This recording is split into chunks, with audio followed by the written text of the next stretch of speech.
1951, it was a colonial law, which was made in 1951. The intendment of that law was not for the matter, was not for issues with which the EFCC or the prosecutor apply that law. In fact, when you look at the judgment of of the Lagos High Court, which I do have here, the court went to what we can describe as a creative application of the law, in the sense that a law that was made in 1951 by the colonial master to punish Nigerians who were agitating for independence, who may one way or the other want to destroy whatever instruction might be given to them by the colonial master, was now retroactively, so to say, we can say that, retrospectively, now applied to issues of contract splitting and thereabout and all that. And what is this law for that was given? An instruction from the Minister of Finance to all the serving heads of parastatals and ministries and what have you. So, strictly speaking, what I'm saying to say is that contract splitters at the time, the criminal defendants were alleged to have committed those crimes and were not laws in our statute books. They came into law maybe about 2007 when the Public Procurement Act was passed by the National Assembly. And you and I will know that Section 36, subsection 8 and 12 of the Constitution of the Federal Republic of Nigeria Act says that no Nigerian shall be punished for an offence that is not clearly defined, was not in the statute book as at the time that the offence was being committed. That is one. And the second one is that no one is going to be punished for an offence for a law that is that you cannot apply a law in a retroactive manner in which to deal with some mischief that may have occurred in the procedure. At worst, what the Bode George and co could have been punished for was just been an administrative thing. That look, an instruction was given to you people at this period in time not to do it, not to do. You did it, and then an administrative punishment, so to say, would have been applying in their case, like maybe a query, and after you get a query, you get a discipline, and thereabout. So, if an offence at the time it was committed was not clearly defined in the statute books, and know that no Nigerian can be punished for such an offence, which the Lagos State High Court didn't appear to me to have thoroughly understood when that judgment was made. I mean, when that decision was made. Okay, Mr. Ogunye, now both of you here, the court agrees that there is a guideline, but it wasn't a law. But the guideline forbids contract splitting. Is it possible to go to the courts, to go to jail someone on that? It's possible. Now, let me, my critique of the judgment of the Supreme Court is not superficial. I've read the two judgments, that of Oyewole J and that of the Court of Appeal. I've also read, parts of the judgment of the Supreme Court.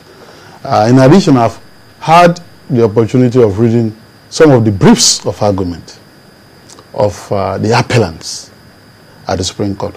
In particular, the brief of J.B. Daudu, Senior Advocate of Nigeria, representing the fourth appellant, which appeared to be the brief that was adopted wholesale by the Supreme Court in the determination of this matter. And all these issues were raised in those briefs. Now, we need to be very clear. The charges before the High Court were, as I've enumerated earlier, for splitting contracts and awarding this contract beyond the approval of the threshold set previously.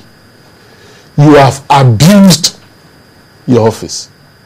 And for doing this, you have also disobeyed the order given by lawful order given by an authority. Those were the allegations. Now, there is no crime in the world, and I stand to be challenged, that doesn't have particulars, ingredients, and elements. If you are going to charge somebody with murder, you will say, well, because stabbing is not recognized in our criminal law as a criminal offense, then the person who stabbed somebody to death cannot be punished in accordance with the law. No, that won't be right, Mr. Okunye. Let him land. It won't be right in the sense that when you stop somebody to I listen patiently to you.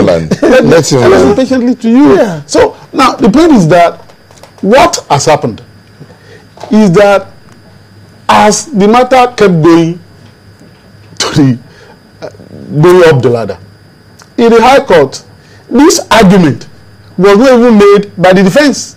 All the lawyers there, including senior advocate of Nigeria, and you know that you can make some defense. Let me learn. But you and I know you can make some defense. Let me learn.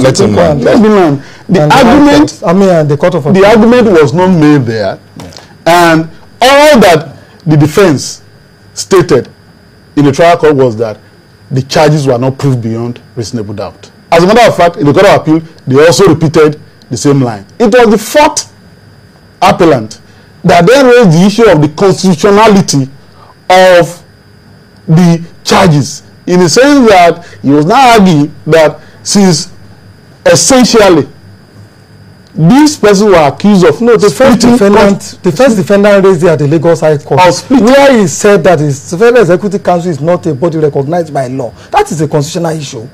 That was not okay. That's not what the Supreme Court had. No, I'm just pointing out to you.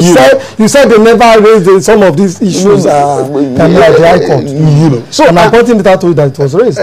Excuse me. And so that issue was raised, that contract splitting, as he has observed, was only became an offence under Section 58 of the Public Procurement Act. And that therefore, since it only became an offence then they couldn't have been punished for contract splitting. But hey, the point is that the High Court didn't punish them for contract splitting.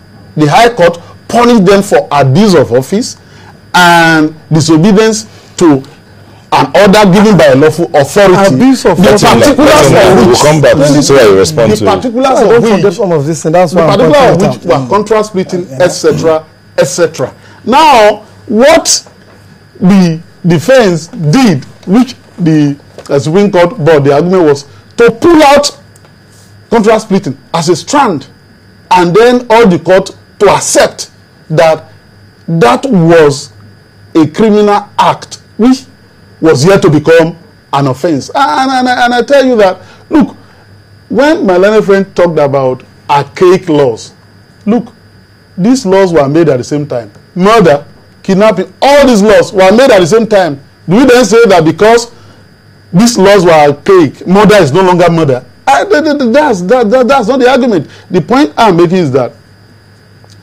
the Supreme Court can reach a different conclusion.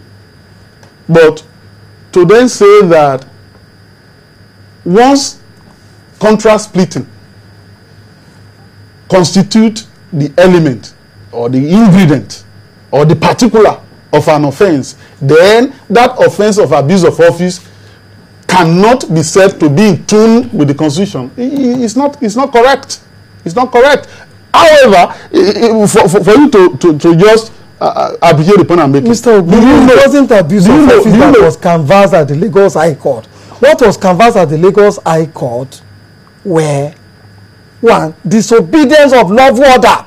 That was what was canvassed, not abuse of office. This is I have the judgment here. It's not correct. That was what was canvassed. Is here. It's not correct. It was abuse. I mean, it was it's not correct. Like I said, it's not correct. Disobedience of lawful order. That was what was canvassed by the prosecutor at the Lagos High Court. Let me just share my recollection. Right. There, from what I've read, there are about 4 categories. Yeah. First, that contracts were awarded, were inflated, contrary to the Corrupt Practices Act, count 1 to 7. And the court said, no, this is not proven because you've not established the correct prices at which those contracts were awarded. Count 1 to 7, not established. Now, there are also the case of conspiracy. And then there's the case or counts relating to abuse of office and the counts relating to disobedience to a lawful order. These are the counts that they were never convicted for abuse of office at the Lagos High Court. That is the claim I'm making.